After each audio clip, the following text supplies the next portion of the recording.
Hello, everyone. Welcome to the Geeks with Opinions podcast, episode 4, where we're going to talk about some Suicide Squad and a little bit of Rogue One. Yes. I'm Matt Corchado, your co-host, and he is... I'm Caleb Sherman, another co-host on this show. Sometimes. Actually, I should say sometimes because I was on vacation. So yeah, for our little... I was MIA. We had a little brief hiatus, but welcome back. Heck yeah. All right, so let's dive in. All right. Our first story is, it's official. We're finally getting the Rogue One trailer we've always wanted. We should have gotten it 3 weeks ago. But you know what? Once again, they bent us over. Yeah. They screwed us, but we're going to take it. We're going to take it all. Yeah, it's, I guess it's coming, it's going to premiere during the Olympics coverage this Thursday is what's going on. It's a good idea. I mean, the whole world is watching, so why not? Yeah, I mean, they did something similar last year with the whole Monday Night Football trailer for episode 7, so it's not really surprising. I mean, I'm super excited. Yeah. I'm all giddy about it, and yeah, I'm excited to see it. I just hope that it's longer than the one that they showed. I think it's going to be a full, 3-minute trailer. Yeah, I want to, because we haven't gotten a full... And I think we're going to actually see Darth Vader, unlike in the Star Wars Celebration thing, we just heard him breathe. Yeah, I think it'll be cool. I do too.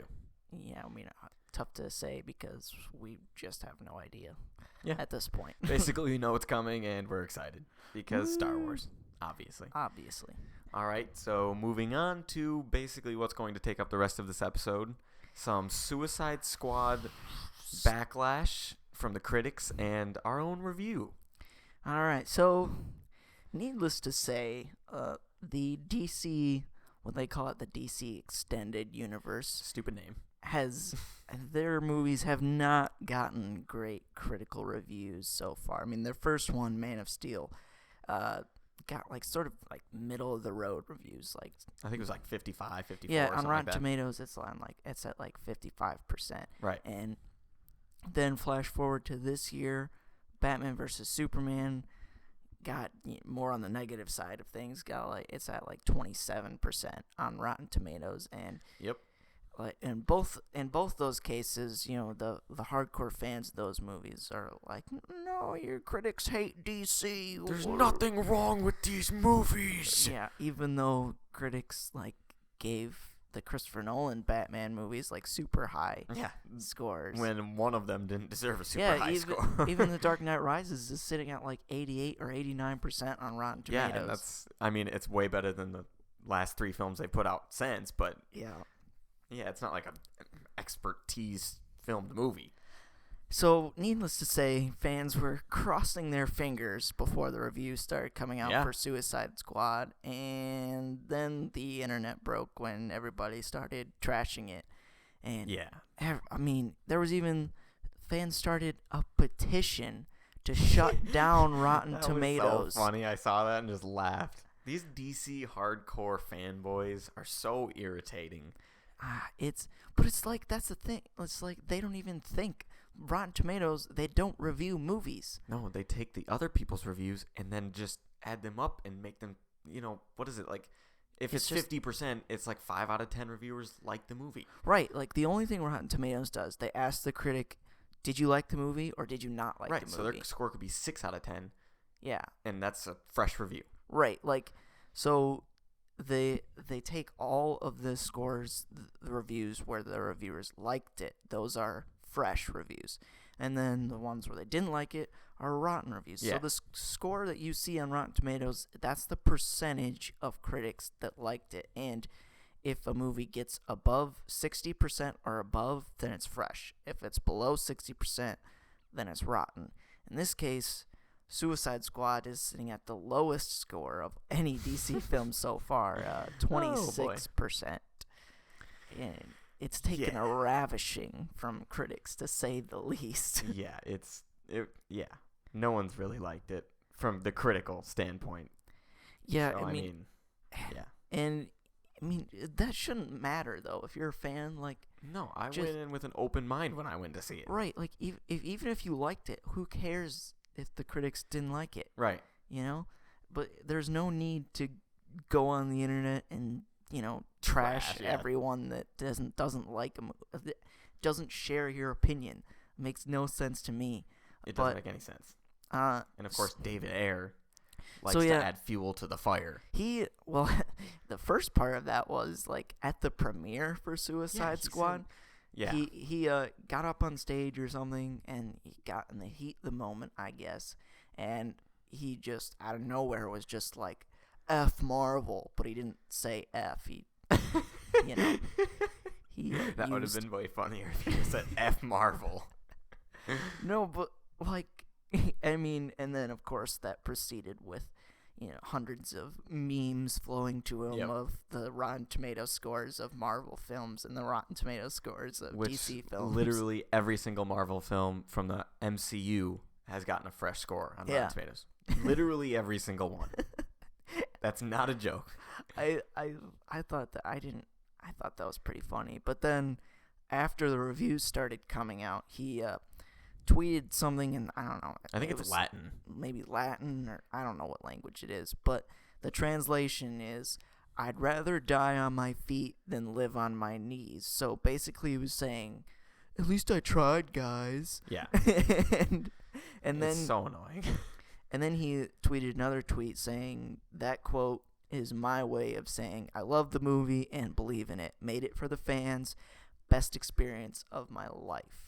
So let's just back up and read that line of made it for the fans. That's the biggest way of saying, you know what? I'm sorry that the critics didn't like it. I just hope these people are stupid enough to see that my movie's all right. It's so irritating when DC, well, it's most directors. Whenever a director makes a bad movie, they're just like, oh, I made it for the fans, and that's their cop-out. It's so annoying. And that's exactly what it is. It's a cop-out. It's like, oh, my movie isn't that good, but I didn't make it so that it would be good. I made it so that it would make fans happy. Fans. Just stop. Just shut up. That I will say, like, Zack Snyder was a little bit butthurt when the reviews came out for Batman vs. Superman, but for the most part, he just, stayed quiet, took it on the chin, was like, dang, that sucks, but it is what it is. Yeah. Move forward. Like David Ayer, he's lashing out. He's going crazy. Like, just because people don't like your movie doesn't, just calm down. Yeah. No one's gonna like you more because you attack critics. Like, the critics are going to hate you more. And critics are just people with opinions. A lot of the critics are fans too. There's not like they're not mustache twirling like, oh, this was not filmed right. That line wasn't perfectly delivered. I'm gonna have to give this a 0 out of 10. Yeah, they're just normal people that like movies. Yeah, they want to like the movie as much as we do. They're not rooting for the movie to be bad so they can give it a bad score. That doesn't make any sense. So, in conjunction with that, we both saw the movie, and let's act like critics here. Okay. So, where do we start? Let's start with what we liked. Well, yeah. First, we're gonna talk about this movie pretty in depth. We're gonna start with no spoilers, and then as point, we're gonna warn you that we're gonna go into full spoiler mode and talk about the spoilery stuff. So let's start off with non-spoilers. Okay. All right. Well, what did you like about the movie? Okay, well, I'll just read some of mine because I think you agree with a lot of mine, what I liked. What I liked about this movie was definitely Will Smith as Deadshot and Harley Quinn as Joker. Harley Quinn does not play Joker. Oh, I'm sorry. Margot Robbie as Harley Quinn. I don't know why I said that. I read my notes wrong. But yeah, I like those two the best. I thought they carried this so-called movie. So those two were by far the best, and surprisingly, Jai Courtney as Captain Boomerang was probably the second most fun character. Yeah, behind Harley Quinn. I think this movie proves that Hollywood's been using Jai Courtney all wrong. Yeah, like seriously, they're trying to put him in these lead roles where he has to steal the show or whatever, and he's just that's not let him be is. Goofy and stuff. Yeah. But no, I agree. I think Will Smith, it does his Will Smithisms. Yeah, and it's it's entertaining. It's good. I like Will Smith in this movie a lot. And I mean, I am like a super huge Harley Quinn fan, to say the least, and I'm not just someone who you're like, oh, she's attractive and she wears skimpy clothes, whatever. Yeah, she wears those skimpy clothes and stuff. Like, that's not why I like the character. I mean, when she was first introduced, she didn't really wear those kind of outfits. But she's the what I like about it is she is like the Joker, but if the Joker was a lot more human, right?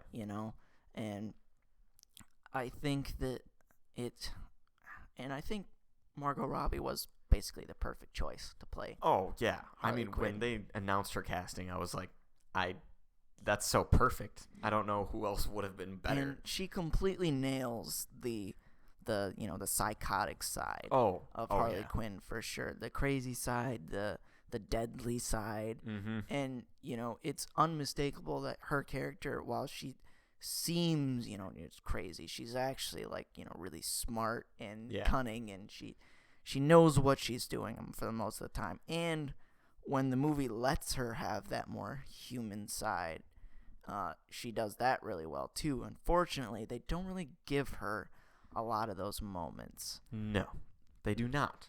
The only time they do is like in...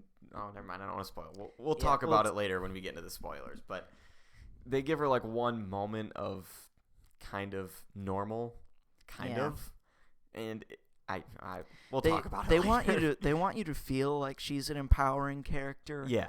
But they don't give her a lot of empowering moments. Right. Unfortunately, that was kind of a bummer for me. Like, I can tell that this version of Harley Quinn is like a really good version. Oh yeah. But it just needed to be fleshed out a little bit more. And I mean, that's what I would say about this movie is the characterizations and the fleshing out of characters was super uneven. Oh yeah. I mean, it was like let's say it's all on 100%. There was like 50% of Deadshot. Yeah. And then about 45% of Harley Quinn, and then the other 5% were the other characters. Exactly. It was literally that bad. I would agree with that, but let's try to stick to some positives. of the positives. Okay, so I agree with the Jai Courtney thing. Yeah. But I think our next one is costumes. Yeah, it looks like a very comic book movie. Yeah. The Deadshot costume is pretty comic book accurate. Looks good. Harley Quinn's. Several costumes. Well, I mean, no, she mostly just wears the one, but it's an adaptation of some of the more recent comic book iterations of her costume, which is fine. Like, people, are gonna complain that her costume's too sexualized and stuff, but my argument to that is like that's one of her weapons. Right. Like, she knows that it's a super sexualized costume, and like she uses it to flat out distract you, and we see that in this movie a few times. Like, she's completely 100% comfortable with her sexual nature, and like that's one of the sort of she's empowering aspects of her character that I liked, and they do show that aspect in this movie, which I thought I liked. Yeah, they showed it a few times. And I mean, there wasn't really a lot of other costumes per se, but no, I mean, there's one we can talk about. I guess it's a spoiler as well, but we can talk about it a little bit later. I guess a lot of the looks, the costumes for the Joker weren't bad. I didn't hate the look of Killer Croc. I didn't hate it. I mean, I wish because obviously I didn't expect them to make this giant CG crocodile. So I didn't hate what they made. I still wish that he was bigger, though. Oh yeah, he shouldn't have been like a normal human size guy. Yeah, he should have been taller. Yeah, he was just kind of a big buff guy. Mm-hmm. Yeah, I like Jai Courtney's boomerang costume too. Yeah, it was just goofy. Yeah, it is what it is. So there were some good cameos in this movie. One that's not a spoiler. It was in the trailers. Yeah. Batman is in this movie for a little bit. Yep. And it was cool to see him in the moments. My favorite part was when he was Okay, never mind. Spoiler territory. This is so hard. I want to just. Can we just throw the spoiler tag up? No, just let's try to. Yeah, Batman was cool to see. Like we didn't. This is completely different from Batman vs Superman, where you like really get into the character. Right. Here, you're just seeing the Batman persona. We see the villain side of him. Yeah, from the villain's point of view, like he's capturing them and stuff. Right. We can see why they dislike him. Yeah. Or at least why Deadshot dislikes him. He wasn't used too much, and I thought he was used pretty well when he was. I'm glad they didn't use him too much, because then it would have just felt like a Batman movie with some villains. So I'm glad they used him as much as they did. That was one of the positives as well. Also segueing into from Ben Affleck as Batman, most of the performances were really good. Yep. I loved, like I said before, Deadshot, Will Smith, Harley Quinn, Viola Davis. Yep. As Amanda Waller. Yeah, that was good. She was good, acting wise. Acting. We'll get more into her character when we go into the cons of the movie, but I think the actor Jay Hernandez that plays El Diablo, he did pretty good. Yeah, I thought he was probably my third favorite character. Well, fourth favorite, probably behind Jai Courtney, honestly. Okay. Which is surprising. But yeah, even Jai Courtney, I mean, he did good. So the performances were pretty good, which you don't really, I mean, you expect it from this cast because it was such a good cast. Yeah, I would also say I appreciated the lighter tone from Man of Steel and Batman vs Superman, which were all dark and gritty and just beat you over the head with dark and grittiness. And this movie is a little bit more lighter, upbeat, more Marvel-esque, you could say. It has a nice mix of both light and dark tones. Yeah, they tried a little bit too hard to make it overly light sometimes, or lighter tones, but I think I appreciate the effort. Yeah, at least they tried, because in Batman vs Superman with "Is she with you? I thought she was with you." No, that's not an attempt. That's like, ooh, I think they might think this is funny. That was man. But let's not talk about that. So that's our limited amount of things we did like. Yeah, I mean, there were some good parts. Okay, so that's all we got for those. But all right, let's talk about what we didn't like, Sherman. Well, there really isn't much of a story, is there? No, it's a big final battle. That's what it is. There is a story, I guess, but it's not. There's like several mini stories that don't really work. Yeah, there was like a lot of movies crammed into one here. Yeah, it felt like more of a lot of little trailers. Yeah, mixed into one. That's one of the things. This whole movie was edited like a trailer. Yeah, it was, or edited for specific trailers. Like this movie was made so that in such a way that they could edit trailers to make you want to go see the movie. And then in the actual movie itself, there isn't much more than there was in the trailers. No. They showed a lot without showing much. It was really weird. Not like they spoiled anything in the trailers. They just showed a lot of footage. It was just that there wasn't much else. Everything in the movie, you wouldn't be surprised happens at all from watching the trailers. There was moments that I was waiting for like Harley Quinn to say something she said in the trailer, and it just never happened. And I was like, oh yeah, that's true. Okay. They did cut a lot of weird stuff out. Once again, the editing from a DC film disappoints. And I will say this movie and Batman vs Superman specifically had this, in my opinion, like one of the same issues, is that they're both built around moments, right? Oh yeah. Like it's as if the screenwriters and directors and stuff like just thought of a bunch of cool ideas, like, oh, it'd be cool to have this, oh, it'd be cool to have that, all right, let's put all these in the movie. Yeah, but they have no idea how to connect them. I agree. So it's basically a weird story that leads up the next moment or the next action scene or the next little thing that they can do that will do some fan service or whatever. Yes. It's not a good way to make a movie. No, it's not. And I mean, going off not a great story, a lot of the characters were wasted. Oh, man. Like, in particular, Diablo was really wasted.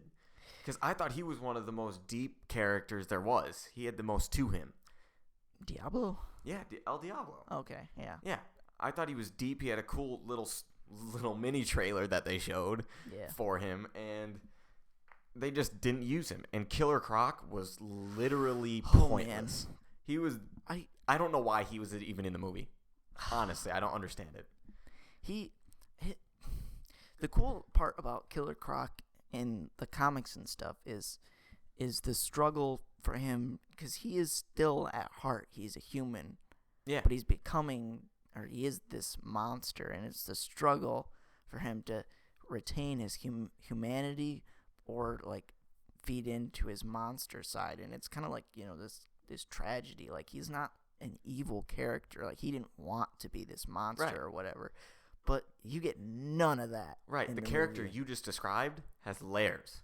This character had 0 layers. Like, the only reason he was there, he was just a background character. It was like He was literally there so they could call this movie The Suicide Squad. Yeah. A lot of the characters were there so they could call it a Suicide Squad movie instead of a Deadshot Harley Quinn movie. He has like just a couple weird lines that are supposed to be funny. Yeah, and sometimes I couldn't understand him. Yeah, you barely. I literally couldn't understand him. Yeah, he has this really weird, deep, edited voice, and it makes you really have to listen to really hear what he's saying. So, I mean, he was one of the few wasted characters. Katana was also wasted. I seriously think between the two, they had maybe 10 lines. Maybe. It was pushing it. The Katana literally has one moment of character development in the movie. One. That's the only thing I can remember. Yeah, she does, doesn't she? That's it. And honestly, going back to how many lines they have, one of her lines is in another language, which we do not understand. Oh, yeah. So we're like, okay, she has like 2 English lines then. Okay, cool. And like, some of the stuff she does, like, didn't make any sense to me. Like, she was like, she's not really a bad guy in this movie. No. But then at one point in the movie, she like is more a part of the group. Oh, yeah, because doesn't really make sense. Rick Flag does something that she apparently doesn't like, so she goes, instead of helping them, she helps the Suicide Squad and goes off with them. It was super just like, why are you in this movie? Yeah, no. I was like, it's weird to say, but so a lot of these characters have appeared before on like Arrow and stuff. Yeah. Like Katana was on Arrow for a little bit, and that version of Katana is way better. Oh, way better. That version of Katana was pretty cool. Yeah, I mean, and like one of the, like in Flash, I think Captain Boomerang was in the Flash. If I remember correctly. Yeah, he was. And he actually uses his boomerangs, unlike in this movie. Yeah, quite a bit.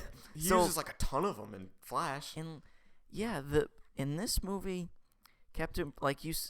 we liked Jai Courtney's performance. Oh, yeah. Of Captain Boomerang, but he barely uses boomerangs. Yeah, I think I saw him use them 4 times in the movie, and one of them wasn't even to attack someone; it was to use a camera on it.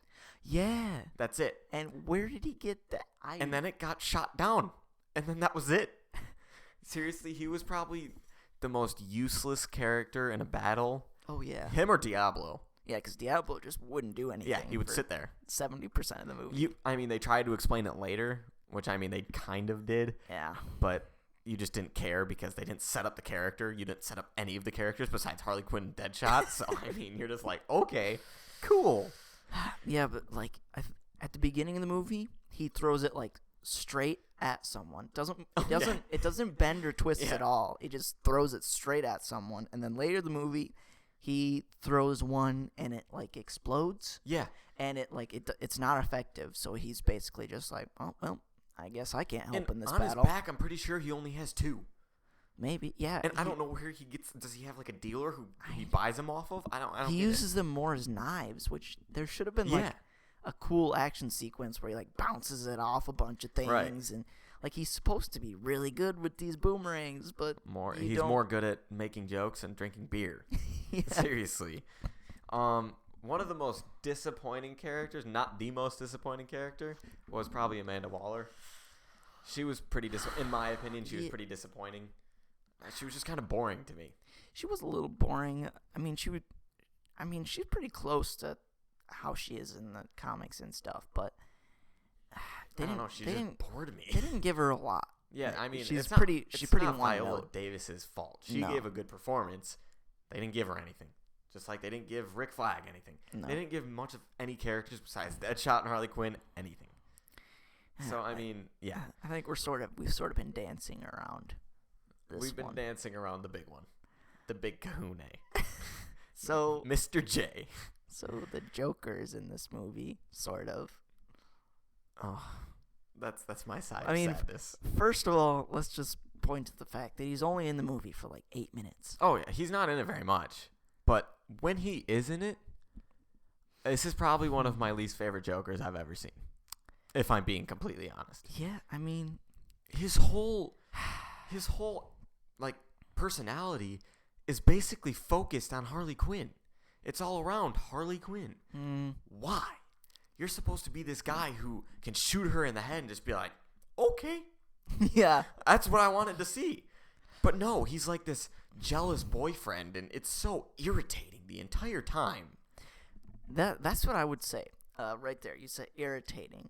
That's a good word to use, because I'm the firm believer that whenever you do a new interpretation of the Joker, make it your own, you know? Make it different. You know, that all of the Jokers thus far have been, definitely different. Like, I mean, if you go back to like the 1960s, the first campy Joker in that series, bang, pow, pop, like he wouldn't like murder anybody, but he was, it's Cesar Romero. He was like the clown prince of crime kind of thing, and he made a lot of jokes and stuff, and did a lot of hijinks and whatever. Right. And then there was the 1989 Batman with Jack Nicholson, and he played the more.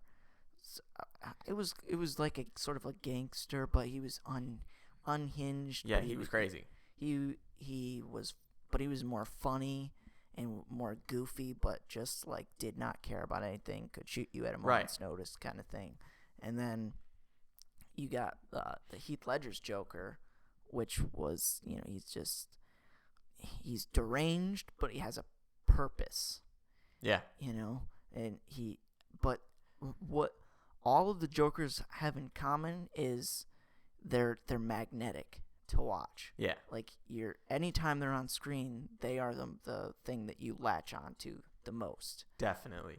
Like despite the fact, it doesn't matter that they're evil or what kinds of things they do, it's just, they're entertaining to watch. Yeah, their personalities are just so off the rails. Yeah. You can't help but watch them. But Jared Leto's Joker, almost any time he was on screen, I just wanted him to get off screen. Same, dude. Oh my gosh. Seriously, there was a time they were in a club. I don't know if I can say this without spoiling anything. Can we just put up the spoiler tag? Or a little bit longer? Wait a little bit longer? Yeah, let's wait a little bit longer. Well, they're in this certain club, and he's just trying to intimidate this character, and it just did not work. I was like, this is embarrassing. You're literally embarrassing me, and I'm just watching you. I don't understand why Jared Leto had to overact and do all these crazy stuff offset to stay in character. I think that's a good he did definitely he overact. Overacted so much, and like there were stories of him walking around Manhattan practicing the perfect laugh. That wasn't even a very good laugh. No, he laughed at the most awkward moments. Like I was sitting there like, why are you laughing right now? You were just upset, and now you're laughing? I like to see the Joker shoot someone in the head and then laugh. That's what I want to see. Yeah. I just don't get him. The one thing I will say, I think under a better director, he could be a good Joker. Yeah. I think Jared Leto's a great actor. Right. He can do it. He's won an Oscar. I mean, he's good. But what the heck were you doing? He did not need to go this in depth for the character. For like an 8-minute performance. Seriously. I mean, he says that there was a lot of scenes cut out of him. Oh, and I can't wait to see them. I hope that those are better. I mean, a lot like Jesse Eisenberg's Lex Luthor in Batman vs. Superman. Like, he had an idea of what he wanted to do for the character, and he went for it. Yeah. Like, he did not stray from it. He went for it. But, like, he really latched on to the evil aspect of the Joker. He didn't latch on to the funny aspect of it. No, he was just evil the and goofy aspects to it. Like, because even Heath Ledger's Joker, was a little more on the goofy side. Oh, yeah, like the pencil scene. Yeah, that's exactly what I was just gonna say. It was awesome. Let me show you a magic trick. Like, wha-bam! It was amazing. Like, that's evil, psychotic, like, but scary, funny. But yeah, also like comedic and funny. Dark and funny. But there was almost none of that. No, there was none of that. There wasn't almost none of that. There was none of that. I didn't laugh at him once. I felt uncomfortable watching him. I don't know if that's how he wanted me to feel, but I just felt uncomfortable, and it just didn't work for me. And I mean, segueing into the Joker and Harley Quinn, both of them together, I hated when they were together. My problem with it, they never show the earliest flashbacks they showed were when Harley Quinn was already infatuated with the Joker. They didn't show anything before that point. And how he got her infatuated with him. I thought that's what they were going to do. They didn't. No. They didn't. That was very frustrating. Which made it to where we see this really awkward, weird couple that we just don't understand, and we don't know why. Yeah. It was frustrating because, like, for Harley Quinn, you would think that this movie would sort of bring her to a point where she realizes that the Joker is not good for her. Right. And she would sort of gain some shred of independence in the movie. I thought they were going to do that. Nope. But no. Nope, they did not. I see, because there was a time, I don't want to spoil anything, but they did this thing, like a little flashback thing. Oh, no, it was kind of a dream sequence thing.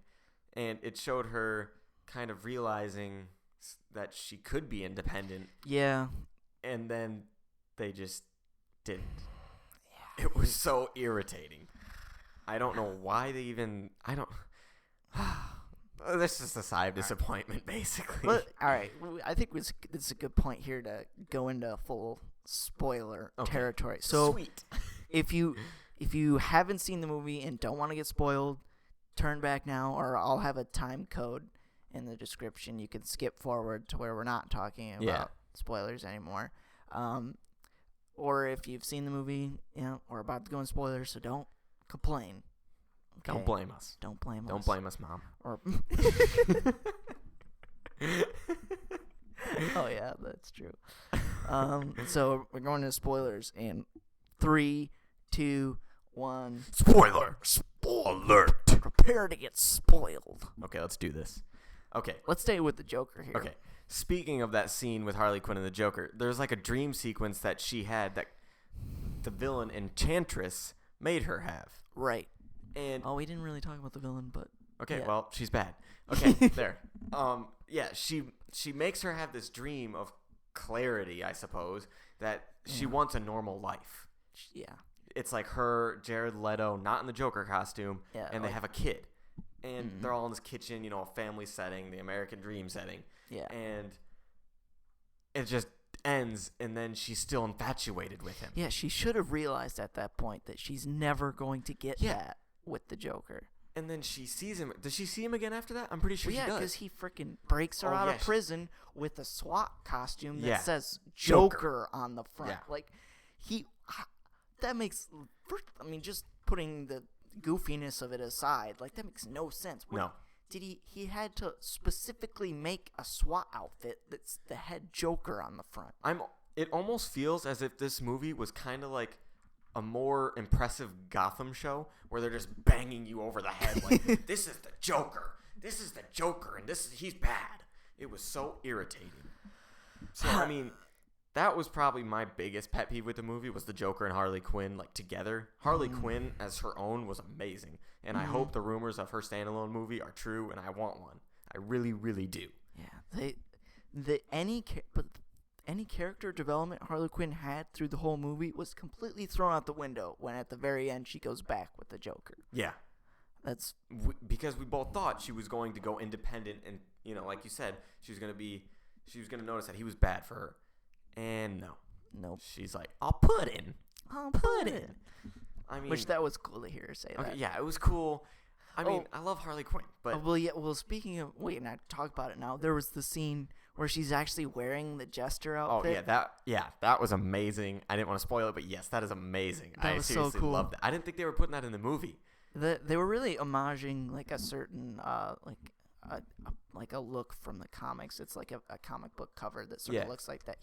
Joker's wearing like a black suit, and Harley's in the full Jester outfit. And I liked some of the costumes that the Joker had. Like that black suit was pretty cool. I liked it. Yeah. And I mean, they also homaged the Jester suit when she was putting on the costume in the prison yard or whatever, and it's in the little crate that she's opening. But yeah. So I mean, speaking of the villain though, Enchantress. Oh boy. My God. So yeah, what? The trailers didn't really lead you to believe that Enchantress was going to be a villain in the movie, but yeah, so I guess it's a surprise or whatever. I thought the villain was going to be this weird robot thing that I've never even heard of. Oh man, so I guess there's technically two villains. So there's Enchantress and her brother. The spirit of her brother that she puts into some random citizen in a subway bathroom. So no, just some random guy. It was so bad. Like, you know what's interesting? I remember, like last year or something at Comic-Con, David Ayer was saying the reason why DC is better than Marvel is because they have much better villains. You know what was the worst part of this movie? The villains. The villain. No, not the villain. I guess it was. Yeah, the villains. The two villains. They were awful. Holy crap. They were terrible. Oh, so bad. Enchantress had maybe 20 lines at tops. Some of them were in this really foreign, weird language. Yeah. And the other ones were just terribly delivered by Cara Delevingne, if I'm being honest. It comes down to the point, like, it doesn't even make sense why you would send the Suicide Squad after this. The whole time I was thinking, where the heck is, Batman and Wonder Woman at this exact moment? Yeah, so right now, currently, regardless of the fact that the Justice League isn't formed yet, Batman is still around, Wonder Woman's still around, the Flash is still around. Maybe Aquaman wouldn't really care about intervening at this point, but at least those three would probably show up. Speaking of the Flash, he did show up in the movie. He that was cool. That was awesome. But then again, why in the heck didn't he show up later when they really needed him? The Suicide Squad, Amanda Waller says, it's like this, covert ops group that they can, throw under the bus if they screw up. Why not, send them into remote places around the world, right, where no one sees them, to do the things that the American military maybe they don't want to be proud of doing, like maybe overthrowing a dictator or something like that, or dealing with superpowered people around the world. If you talk about in a big city that's in front of everyone, there's no reason why you couldn't have Batman and Wonder Woman there. Arrow, the show, did a better Suicide Squad interpretation than this movie did. Because I think they had him on the, like you said, American government task that they needed to do that the American government couldn't do. That's what they are. That's what they do. And it's kind of disappointing because back when the Avengers came out, the whole beam in the sky thing, and a bunch of enemies that don't really have a mind and are connected to one big thing or whatever. That was Independence Day.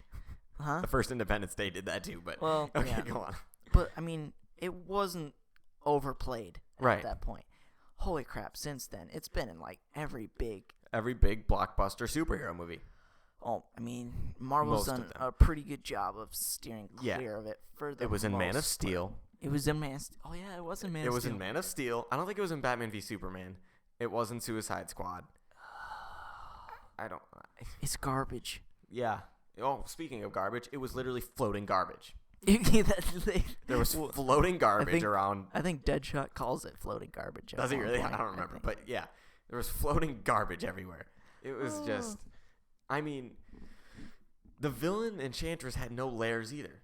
Besides the fact that I forgot the real person's name. The girl's Judy Moon. Yeah, Judy Moon had a love interest with Rick Flag, which we didn't care about at all because, they didn't set the characters up. That was bad. It was so bad because we didn't know anything about the characters. Oh my gosh, man. This movie was a mess. So we were talking about Amanda Waller. There's one specific moment that I was just like, what is happening? She went gangsta. So yeah, the moment where she goes gangsta, she is sitting in a room with all these people and that she's working with, and then she's about to leave the room, and she just gets up and just starts shooting everybody that works for her because they didn't have clearance. Yeah, that's her excuse. If they didn't have clearance, why in the heck are they there? The whole time I was like, so you killed these innocent people because they didn't have clearance to the thing you gave them clearance for. It was a clear attempt to make the good guys seem worse than the bad guys, or the Suicide Squad, so you'd care more about them. But I'm like, no. What? I don't go to see a Suicide Squad so that I end up, really, really caring about the guys in the people in the Suicide Squad. No, it's not like we wanted the Suicide Squad to be good guys. They're bad guys. They're bad guys. I just... And, I get it. Amanda Waller's pretty cold and calculating, but she's not like a stone-cold murderer. Right. She just legit shot 10 people in the face. For no reason. And then Rick Flag was like, what? We've all tried to bury stuff in our past. What? They didn't have clearance. Well, you gave them clearance. They wouldn't be there if you didn't give them clearance. That didn't make any sense. Oh, my gosh. Oh, also, Enchantress, one more little thing. When the Suicide Squad is hiding from her in her little building of flaming fire and trash. Whatever the heck it was. Yeah, I don't know. It was making these weird gooey-faced zombie things out of humans. That was weird, but stupid. They were goofy and it was dumb.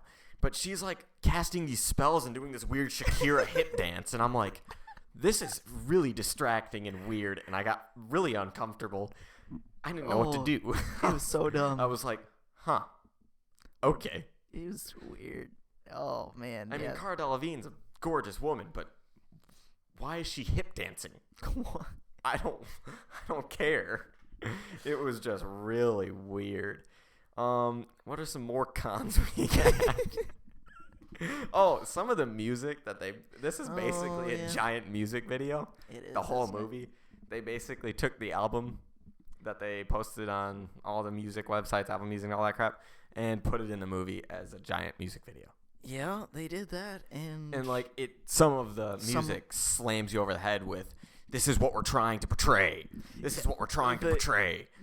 They had Sympathy for the Devil play right when Amanda Waller comes on, just she's the devil, just so you know. Yeah. Okay, it was a little on the nose, a lot of it. Some of it worked. The Eminem song worked. The old Eminem song, I forgot what it's called. Slim Shady. Guess who's back? Yeah. Back. That was the only one that I really liked. What else? I think that's... Oh, the final battle. Oh, yeah. The final battle is set up, in the first 20 minutes of the film. This is how the movie's set up. The first act is the setup of Harley Quinn and Deadshot. Pretty much. Okay. Yep. Second act, final battle. Third act, final battle. Yeah. Yeah, that's it.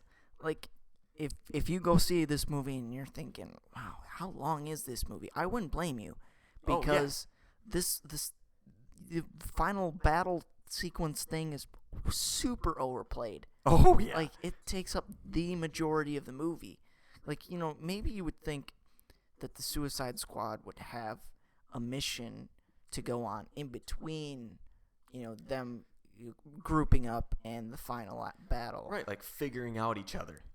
They sort of had that, but it's in conjunction with the final battle. Yeah, they had to go find Amanda Waller, or they didn't know it was Amanda Waller. They thought it was some other person, but yeah, they had to go find Amanda Waller, and that was their little pre-battle to their final battle, even though it was part of the final battle.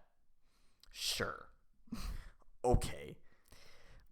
Let's talk about for a second, so it's called the Suicide Squad for a reason. Yeah. you're never going to have the same roster twice because, people are going to die. Right. And so in this movie... Oh my gosh, I know where you're going with this. They do have one character that we haven't talked about yet. His name is like Slipknot. I don't know. He shoots ropes and... Yeah. Whatever. It was so funny. He's in the movie for maybe 5 minutes. Dude, not even... What? No, he's in it for like a minute. He was purposely there to show that Amanda Waller wasn't effing around. They introduce him, and then he punches a girl in the face and then says, well, she had a mouth. Oh, wow, okay. Okay, let's promote domestic violence here. And then, 2 minutes later, Captain Boomerang's like, yeah, we should bust out of here. And he's like, okay, sounds like a good idea, even though they just told us they had explosives in our necks. Yeah, I'm sure it's not a big deal. Yeah. And he tries to zip away, and then boom. And, head gone. Head explodes. That was his character. That's it. So it's supposed to be like, ooh, these are the stakes. Yeah. The whole time I was like, I hope all of these characters get their heads blown off besides 2 of them. Because I just didn't care. Well, speaking of those little explosive device things, so there's a point in the movie when the Joker, he deactivates Harley Quinn's explosive. He kidnaps the scientist who created them or whatever. I guess, yeah. And then he deactivates Harley's explosive device in her neck.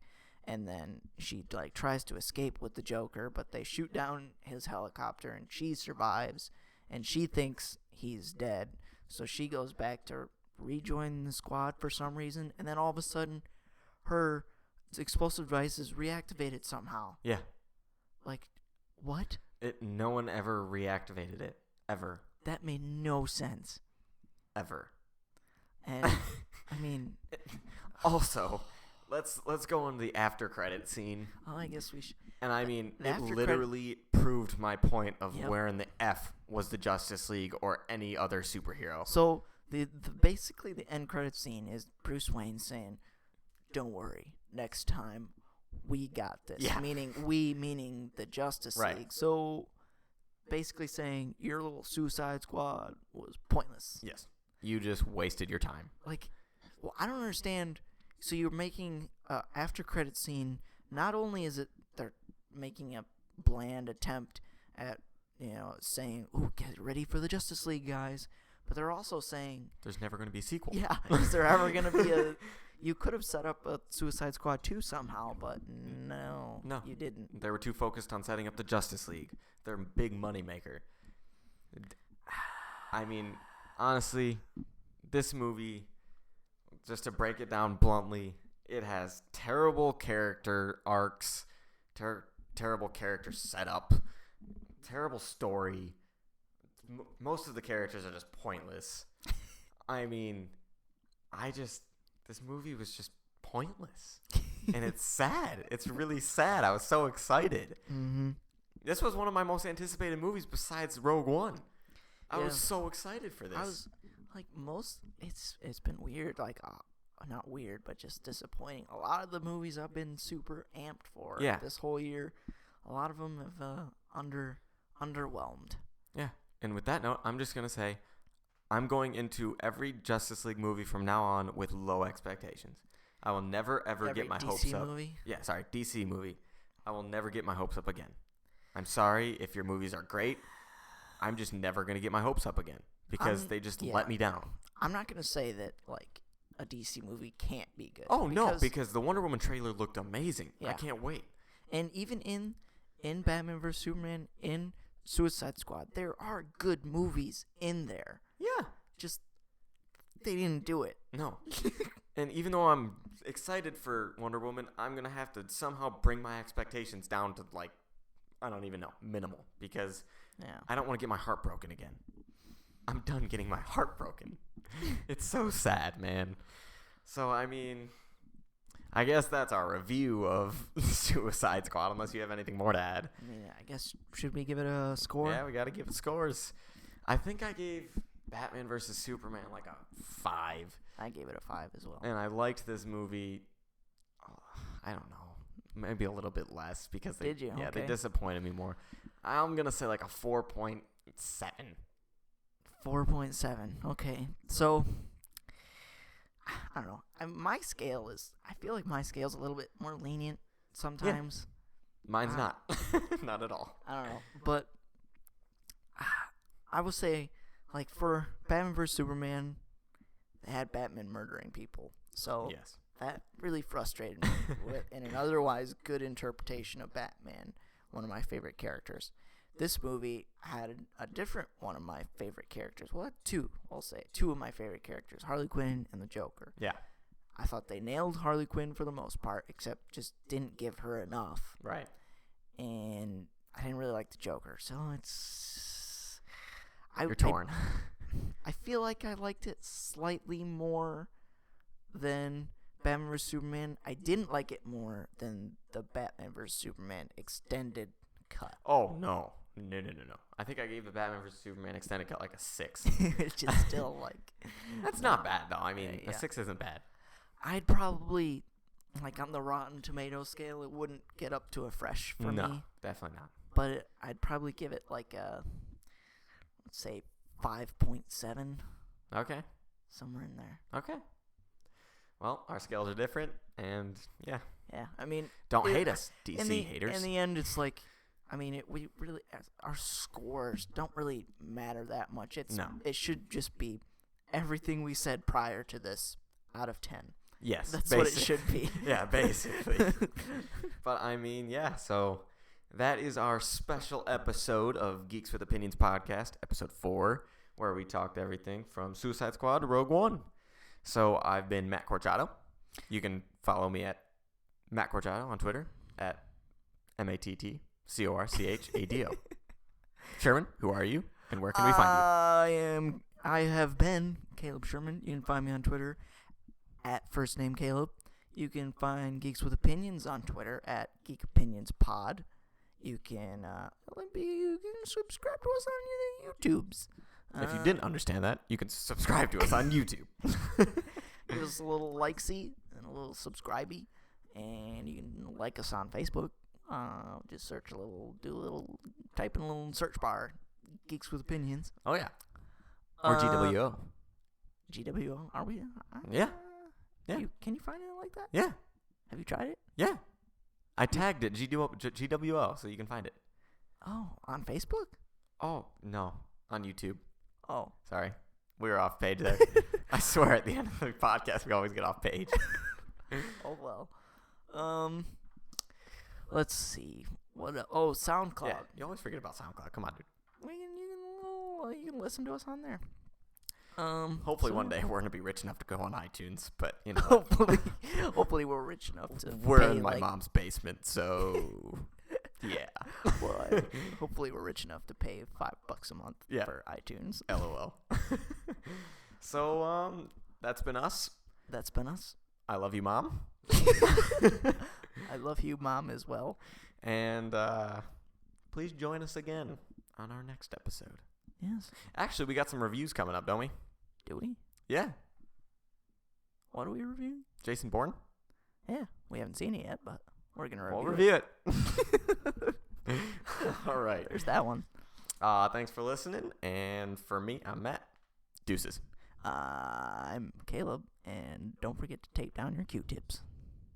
That's his catchphrase. That's my new catchphrase. Bye. Bye.